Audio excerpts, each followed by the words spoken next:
ಇವಾಗ ಕುಕ್ಕರ್ ಇಟ್ಟಿದ್ದೀನಿ ಎಣ್ಣೆ ಒಗ್ಗರಣೆಗೆ.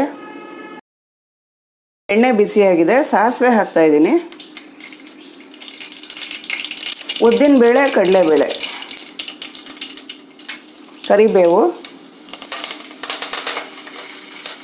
ಈರುಳ್ಳಿ, ಹಸಿಮೆಣಸಿನ್ಕಾಯಿ,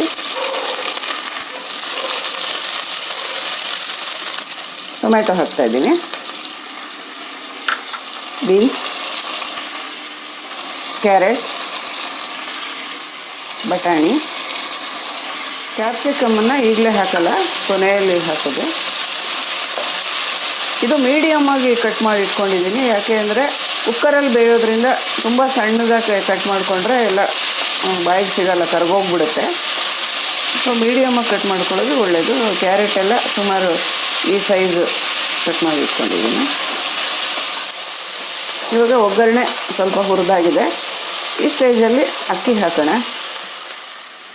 ಅಕ್ಕಿನ ತೊಳೆದು ಇಟ್ಕೊಂಡಿದ್ದೀನಿ. ನಾನಿಲ್ಲಿ 1 ಗ್ಲಾಸ್ ಅಕ್ಕಿ ತೊಗೊಂಡಿದ್ದೀನಿ. ಇದಕ್ಕೆ 1ಕ್ಕೆ 2 ಪ್ರಪೋರ್ಷನ್ ಹಾಗೆ 2 ಗ್ಲಾಸ್ ನೀರನ್ನು ಸೇರಿಸ್ತೀನಿ.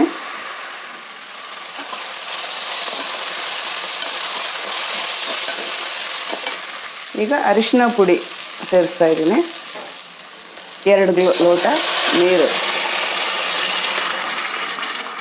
ಉಪ್ಪು ಹಾಕ್ತಾಯಿದ್ದೀನಿ, 2 ಸ್ಪೂನ್ ಉಪ್ಪು ಹಿಡಿಯುತ್ತೆ ಇದಕ್ಕೆ. 2 ಸ್ಪೂನ್ ಉಪ್ಪು ಹಾಕ್ತಾಯಿದ್ದೀನಿ.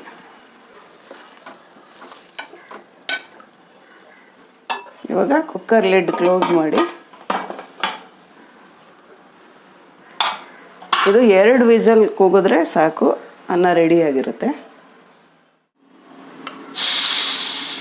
ಇವಾಗ ಕುಕ್ಕರ್ ಕೂಲಾಗಿದೆ, ಓಪನ್ ಮಾಡ್ತಾ ಇದ್ದೀನಿ. ಚಿತ್ರಾನ್ನ ರೆಡಿಯಾಗಿದೆ. ಈ ಸ್ಟೇಜಲ್ಲಿ ಸ್ವಲ್ಪ ಕ್ಯಾಪ್ಸಿಕಮ್ ಹಾಕಿ ಒಂದು 5 ನಿಮಿಷ ಮುಚ್ಚಿಟ್ರೆ ಸಾಕು. ಕ್ಯಾಪ್ಸಿಕಮ್ ನೀಟಾಗಿ ಬೇಯುತ್ತೆ. ಮೊದಲೇ ಹಾಕ್ಬಿಟ್ರೆ ಕರ್ಗೋಗ್ಬಿಡುತ್ತೆ, ಹಾಕಿದ ಪ್ರಯೋಜನ ಆಗಲ್ಲ. ಅದಕ್ಕೆ ಈ ಮೆಥಡ್ ಫಾಲೋ ಮಾಡಿದ್ರೆ ಕ್ಯಾಪ್ಸಿಕಮ್ ಇಡಿಯಾಗಿ ಸಿಗುತ್ತೆ. ಇವಾಗ ಇನ್ನೊಂದು 5 ನಿಮಿಷ ಕುಕ್ಕರ್ ಮುಚ್ಚಿಬಿಟ್ಟು ವೆಯ್ಟ್ ಹಾಕೋಣ.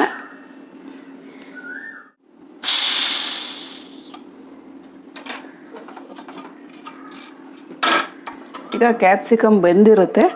ಈ ಸ್ಟೇಜಲ್ಲಿ ನಿಂಬೆ ರಸನ ಹಿಂಡೋಣ. ಅವರವರ ರುಚಿಗೆ ಎಷ್ಟು ಬೇಕಾಗುತ್ತೋ ಅಷ್ಟು ನಿಂಬೆ ರಸನ ಹಿಂಡ್ಕೊಳ್ಬೋದು. ಕೊತ್ತಂಬರಿ ಸೊಪ್ಪನ್ನು ಹಾಕ್ತಾಯಿದ್ದೀನಿ, ಸ್ವಲ್ಪ ಕಾಯಿ ತುರಿ,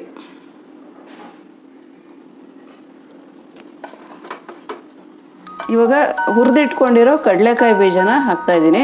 ಮೊದಲೇ ಒಗ್ಗರಣೆನಲ್ಲೂ ಕಡಲೆಕಾಯಿ ಬೀಜ ಹಾಕ್ಬೋದು, ಆದರೆ ಮೆತ್ತಗಾಗ್ಬಿಡುತ್ತೆ. ಗೋಡಂಬಿ, ಕಡಲೆಕಾಯಿ ಬೀಜ ಯಾವುದನ್ನು ಗೋಡಂಬಿ ಕೂಡ ಹಾಕೋಬೋದು. ಇದಕ್ಕೆ ಮೇಲೆ ಹುರಿದು ರೆಡಿ ಇಟ್ಕೊಂಡು ಮೇಲ್ಗಡೆ ಹಾಕಿದ್ರೆ ಕ್ರಿಸ್ಪಾಗಿರುತ್ತೆ, ಗರಿ ಗರಿಯಾಗಿ ತಿನ್ನೋದಕ್ಕೆ ಚೆನ್ನಾಗಿರುತ್ತೆ.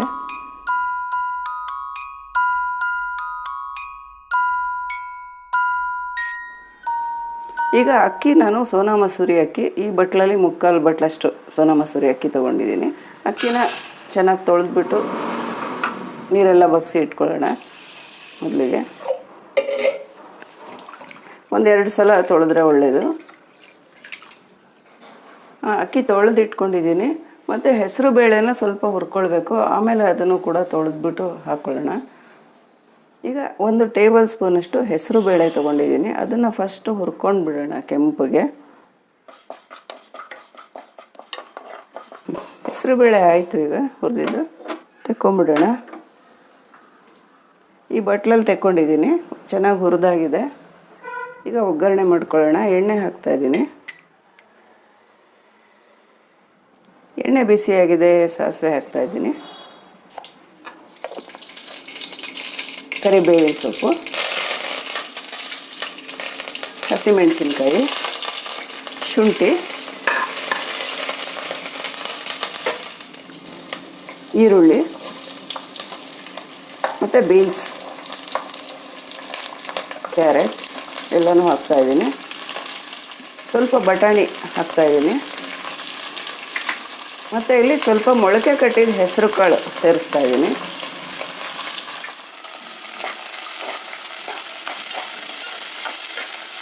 ಈಗ ಇದಕ್ಕೆ ಮೊಳಕೆ ಕಟ್ಟಿರೋ ಕಡಲೆಕಾಳು ಕೂಡ ಸೇರಿಸ್ಕೊಳ್ಬಹುದು, ಅದು ಎಕ್ಸ್ಟ್ರಾ ಟೇಸ್ಟ್ ಕೊಡುತ್ತೆ. ಆಮೇಲೆ ಕಡಲೆಕಾಯಿ ಬೀಜನ ನೆನೆಸ್ಬಿಟ್ಟು ಹಾಕ್ಕೊಳ್ಬೋದು. ಎಲ್ಲ ಒಳ್ಳೆ ಪ್ರೋಟೀನ್ ಇರೋದ್ರಿಂದ ಅದನ್ನೆಲ್ಲ ಸೇರಿಸ್ಕೊಳ್ಬೋದು ಇದರಲ್ಲಿ. ಒಣಮೆಣಸಿನ್ಕಾಯಿ ಮತ್ತು ಟೊಮೆಟೊ.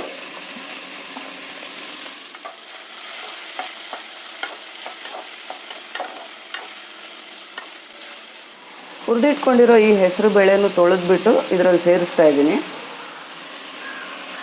ಹಾಕ್ತಾಯಿದ್ದೀನಿ ಹೆಸರು ಬೇಳೆನ.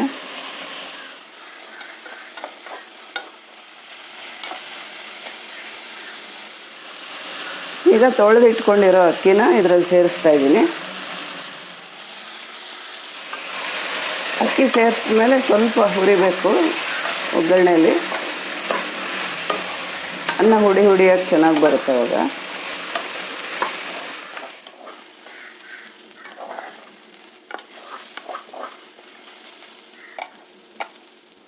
ಅಕ್ಕಿ ಎಲ್ಲ ಚೆನ್ನಾಗಿ ಫ್ರೈ ಆಗಿದೆ, ಸುಮಾರು ಹೊತ್ತು ಹುರಿದಿದ್ದೀನಿ ಒಗ್ಗರಣೆಯಲ್ಲಿ.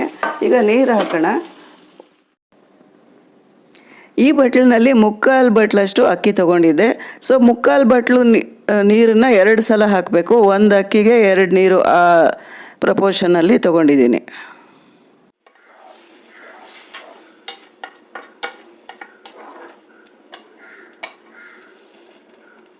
ಈಗ ಸ್ವಲ್ಪ ಅರಿಶಿನ ಪುಡಿ ಸೇರಿಸ್ತಾ ಇದ್ದೀನಿ, 1/4 ಟೀ ಸ್ಪೂನಷ್ಟು.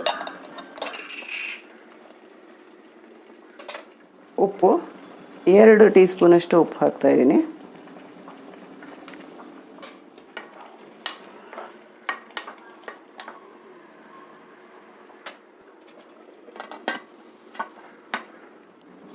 ಒಂದು ವಿಸಲ್ ಕೂಗಿದ್ರೆ ಸಾಕು.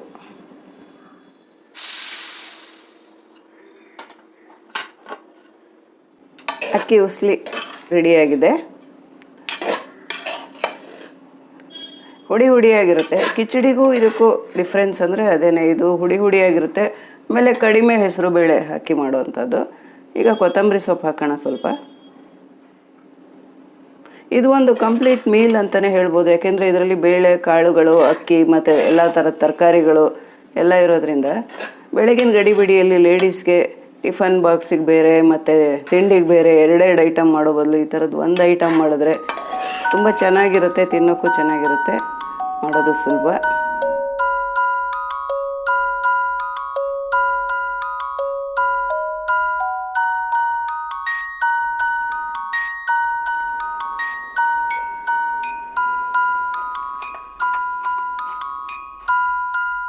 ಒಗ್ಗರಣೆ ಮಾಡ್ಕೊಳ್ಳೋಣ. ಎಣ್ಣೆ ಹಾಕ್ತಾಯಿದ್ದೀನಿ ಒಂದು ಕಡಾಯಿನಲ್ಲಿ. ಎಣ್ಣೆ ಕಾದಿದೆ. ಸಾಸಿವೆ, ಈಗ ಉದ್ದಿನಬೇಳೆ, ಕಡಲೆಬೇಳೆ 2 ಮಿಕ್ಸ್ ಮಾಡಿ ಇಟ್ಕೊಂಡಿರೋದು 1 ಸ್ಪೂನ್ ಹಾಕ್ತಾಯಿದ್ದೀನಿ.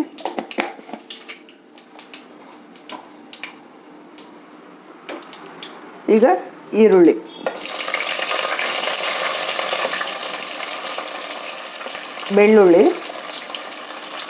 ಬೆಳ್ಳುಳ್ಳಿ ಆಪ್ಷನಲ್, ಬಿಡ್ಬೋದು ಇಷ್ಟ ಇಲ್ಲದೆ ಇರೋರು, ಬೆಳ್ಳುಳ್ಳಿ ತಿನ್ನದೇ ಇರೋರು.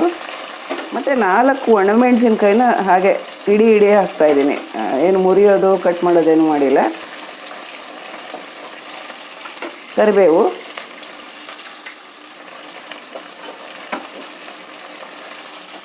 ಬಟಾಣಿ ಹಾಕ್ತಾಯಿದ್ದೀನಿ.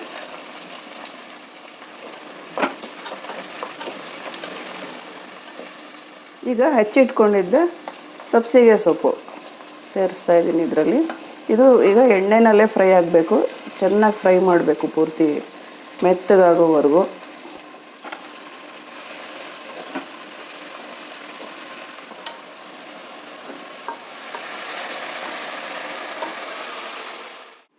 ಇದನ್ನು ನಾನಿಲ್ಲಿ ಪೂರ್ತಿ ಸಿಮ್ಮಲ್ಲಿ ಇಟ್ಬಿಟ್ಟು ಒಂದು ಪ್ಲೇಟ್ ಮುಚ್ಚಿಬಿಟ್ಟು ಬೇಯೋದಕ್ಕೆ ಬಿಟ್ಟಿದ್ದೆ. ಸಬ್ಸಿಗೆ ಸೊಪ್ಪು ಪೂರ್ತಿ ಬೇಯಬೇಕಲ್ವ, ಹಾಗಾಗಿ ನೀರು 1 ತೊಟ್ಟು ನೀರು ಹಾಕಿಲ್ಲ, ಬರೀ ಎಣ್ಣೆನಲ್ಲೇ ಫ್ರೈ ಮಾಡಿದ್ದು. ಈಗ ಎಲ್ಲ ಚೆನ್ನಾಗಿ ಬೆಂದಿದೆ ಒಗ್ಗರಣೆ, ಎಣ್ಣೆ ಎಲ್ಲ ಬಿಟ್ಕೊಳ್ತಾ ಇದೆ, ನೋಡ್ತಾ ಇರ್ಬೋದು. ಇದರಲ್ಲಿ ಹುಣಸೆ ರಸ ಹಾಕ್ತಾಯಿದ್ದೀನಿ. ಹುಣಸೆ ರಸ ಹಾಕಿದ್ರೆ ಚೆನ್ನಾಗಿರುತ್ತೆ. ಹುಣಸೆ ರಸ ಬೇಡ ಅಂತಂದರೆ ನಿಂಬೆ ರಸ ಕೂಡ ಹಾಕ್ಕೊಳ್ಬೋದು. ಸ್ವಲ್ಪ ಹಚ್ಮೆಣ್ಸಿನ ಪುಡಿ ಹಾಕ್ತಾಯಿದ್ದೀನಿ. ಯಾಕೆಂದರೆ ವಾಂಗಿಬಾತ್ ಪೌಡ್ರಲ್ಲಿ ಬರೀ ಬ್ಯಾಡಗಿ ಮೆಣಸಿನ್ಕಾಯಿ ಉಪಯೋಗಿಸಿರೋದ್ರಿಂದ ಖಾರಕ್ಕೆ ಹಸಿಮೆಣಸಿನ್ಕಾಯಿ ಬೇಕೇ ಬೇಕು.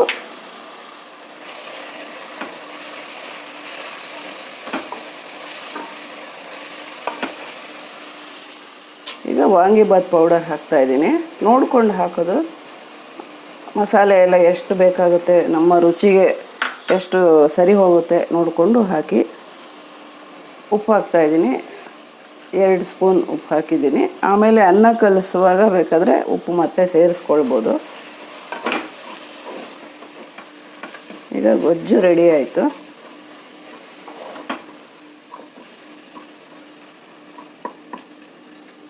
ಕೊನೆಯಲ್ಲಿ ಕೊಬ್ಬರಿ ತುರಿ ಹಾಕ್ತಾಯಿದ್ದೀನಿ. ಇದು ವಾಂಗಿಬಾತ್ ಪೌಡರಲ್ಲೂ ಕೊಬ್ಬರಿ ತುರಿ ಇರುತ್ತೆ, ಕೊಬ್ಬರಿ ಹಾಕಿರುತ್ತೆ. ಇದು ಸ್ವಲ್ಪ ಎಕ್ಸ್ಟ್ರಾ ಟೇಸ್ಟ್ ಅಂತ ಮೇಲೆ ಹಾಕ್ತಾ ಇರೋದು. ಹಾಕದೇನೂ ಇರ್ಬೋದು, ಹಾಕದೇ ಇದ್ರೂ ಏನು ತೊಂದರೆ ಇಲ್ಲ, ಚೆನ್ನಾಗೇ ಬರುತ್ತೆ.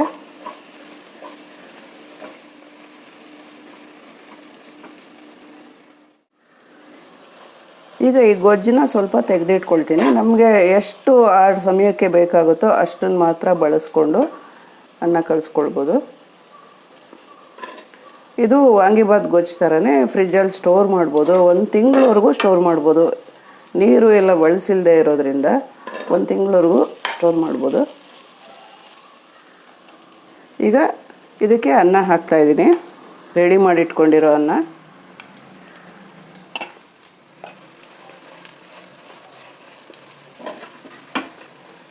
ಈ ಥರ ಬಿಸಿ ಮಾಡಲೇಬೇಕು ಅಂತಲೂ ಏನಿಲ್ಲ. ವಾಂಗಿಬಾತ್ ಕಲಿಸ್ಕೊಂಡಂಗೆ ಅನ್ನ ಮಾಡಿಬಿಟ್ಟು ಕಲಿಸ್ಕೊಳ್ಳಬಹುದು. ಬಿಸಿ ಮಾಡಿದ್ರೆ ಲಂಚ್ ಬಾಕ್ಸ್ಗೆ ಎಲ್ಲ ಕೆಡಲ್ಲ, ಫ್ರೆಶ್ ಆಗಿ ಚೆನ್ನಾಗಿರುತ್ತೆ.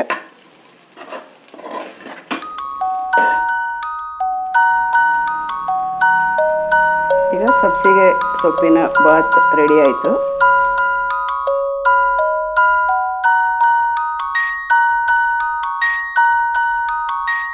ಎಣ್ಣೆ ಇಟ್ಟಿದ್ದೀನಿ ಬಾಣಲಿಯಲ್ಲಿ. ಎಣ್ಣೆ ಬಿಸಿಯಾಗಿದೆ.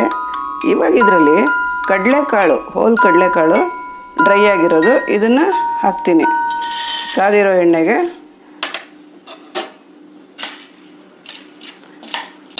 ಇದು ಚೆನ್ನಾಗಿ ರೋಸ್ಟ್ ಮಾಡ್ಕೊಳ್ಳೋಣ. ಈಗ ಇದು ನೋಡಿ, ಇವಾಗ ಸಿಡಿತಾ ಇದೆ. ಸಿಡಿದ ಮೇಲೆ ತೆಕ್ಕೊಳ್ಳೋದು.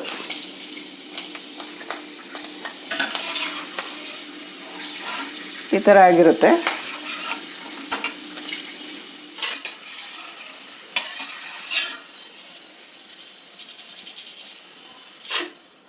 ಇವಾಗ ಸಾಸಿವೆ ಹಾಕೋಣ ಅದೇ ಎಣ್ಣೆಗೆ. ಕಡಲೆಕಾಳು ಕರೆದ್ಬಿಟ್ಟು ತೆಕ್ಕೊಂಡಿದ್ದೀನಿ. ಅದೇ ಎಣ್ಣೆಯಲ್ಲಿ ಒಗ್ಗರಣೆ ಹಾಕ್ತಾಯಿದ್ದೀನಿ. ಕಡಲೆಬೇಳೆ ಒಗ್ಗರಣೆಗೆ, ಉದ್ದಿನಬೇಳೆ, ಕರಿಬೇವಿನ ಸೊಪ್ಪು,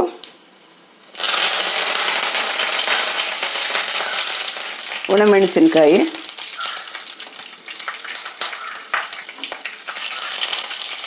ಇವಾಗ ಬೆಳ್ಳುಳ್ಳಿ ಸ್ವಲ್ಪ ಸಣ್ಣದಾಗಿ ಕಟ್ ಮಾಡಿ ಇಟ್ಕೊಂಡಿರೋದು, ಈರುಳ್ಳಿ,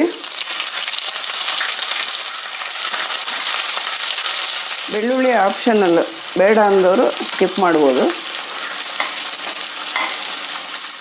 ಈರುಳ್ಳಿ ಎಲ್ಲ ಫ್ರೈ ಆಗಿದೆ, ಚೆನ್ನಾಗಿ ಎಲ್ಲ ಹುರ್ಕೊಂಡಾಗಿದೆ. ಇವಾಗ ಇದಕ್ಕೆ ಹುಣಸೆ ರಸ ಆ್ಯಡ್ ಮಾಡ್ತಾಯಿದ್ದೀನಿ. ಇದನ್ನು ಹುಳಿ ಕಿವುಚ್ಕೊಂಡು ಸೋಸ್ಕೊಂಡು ಇಟ್ಕೊಂಡಿದ್ದೀನಿ.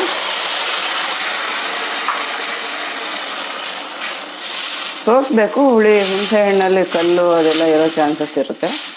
ಆಮೇಲೆ ಖಾರದ ಪುಡಿ, ಸಾರಿನ ಖಾರದ ಪುಡಿ ಸ್ವಲ್ಪ ಹಾಕ್ತಾಯಿದ್ದೀನಿ.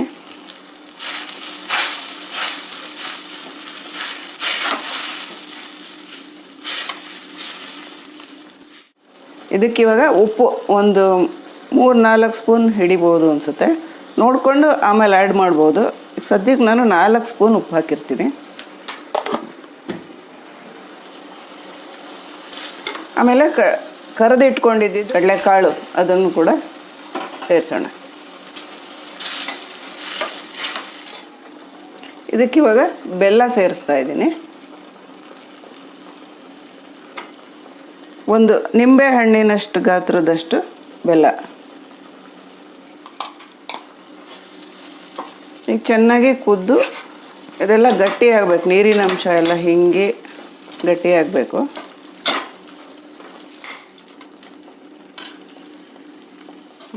ಇದು ಇವಾಗ ಚೆನ್ನಾಗಿ ಗಟ್ಟಿ ಆಗ್ತಾ ಇದೆ, ತಳ ಬಿಟ್ಕೊಳ್ತಾ ಇದೆ ನೋಡಿ ಆಗಿದೆ ಅಂತ.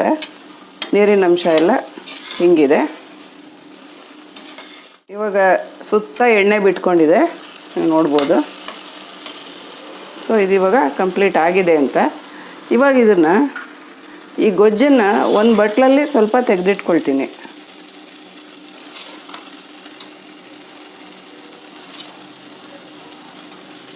ಬೇಕಾದಾಗ ಹಾಕ್ಕೊಳ್ಬೋದು, ಮತ್ತು ಬೇಕಾದಾಗ ಅನ್ನ ಮಾಡಿ ಹಾಕಿ ಕಲಿಸ್ಬೋದು. ಇವಾಗ ಈ ಉಳಿದಿರೋ ಗೊಜ್ಜಿಗೆ ಸ್ವಲ್ಪ ಅನ್ನ ಹಾಕಿ, ಅನ್ನ ಉದ್ರುದ್ರಾಗಿ ಮಾಡಿಟ್ಕೊಂಡಿದ್ದೀನಿ.